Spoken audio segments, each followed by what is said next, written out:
Hi, how are you? I'm having some juniper berry tea, and I can't really taste it. It doesn't have a taste, but it smells really good. It smells like gin because, gin has juniper berries in it.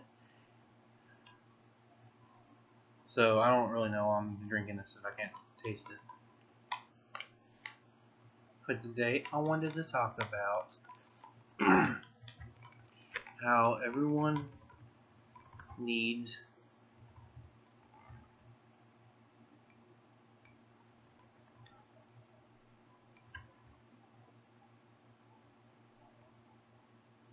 dare me to eat a juniper berry. Mmm. No, that's exquisite. Yum.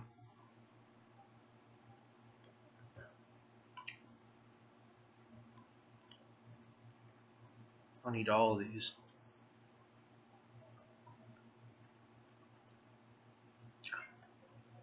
No.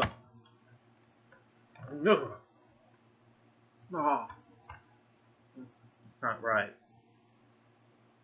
That's not good. I'm not doing that again.